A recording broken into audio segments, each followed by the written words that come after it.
Christian circles.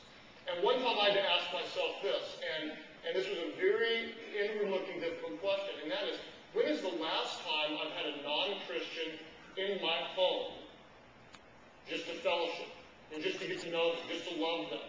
And I could ask you that question. Some of you, it may have been last week, but some of you, it may have been a long time. When is the last time you've had a non-Christian in your home developing a relationship and reaching out to them? And the guy who fixed your plumbing, that doesn't count. Okay? We're talking about a very aggressive relationship. And so the thing that I've learned is in order for our church to be outward looking, we need to model it. And in my own life, I would come to conferences and talk to pastors, I would talk to leaders, I would talk to people in small groups, technology, I'd talk to Christians, and I hadn't been developing those relationships. So what I had to do is I had to model it. And I found a guy that was a great guy to make friends with, very, very different than I am. We don't have anything in common. He's a painter. He's not married. He is addicted to alcohol. He's an alcoholic. And he's a porn addict. Okay? We don't have anything in common. But we connected.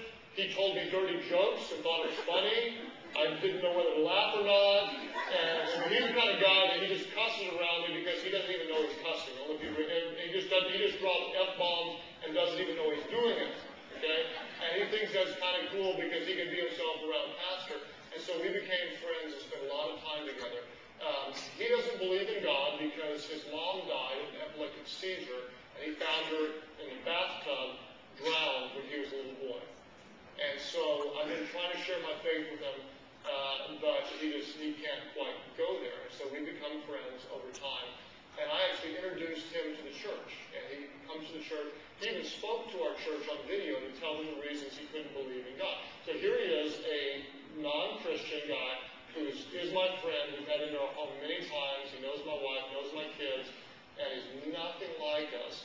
But we've been modeling that to the church. So the fun part of the story to me is he threw a big keg party one time. And everybody was wasted. And they were smoking weed and all this kind of stuff. And people started making fun of pastors.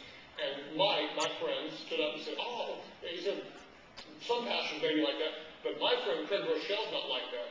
Everybody looked at him and said, Craig Rochelle's not your friend, you lying fool. And he said, actually, he is my friend. He's not, you don't know him, and he's not your friend. He said, actually, I know his wife, Amy, and his 6 kids. I've been in his house, and we're very close. He's not your friend. He's not. And they're going on, and he said, no, he really is. They started talking.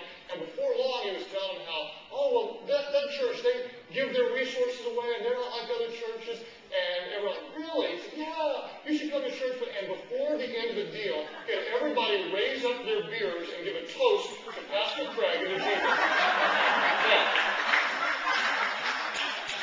I don't know how God feels about that. I don't know if he likes that.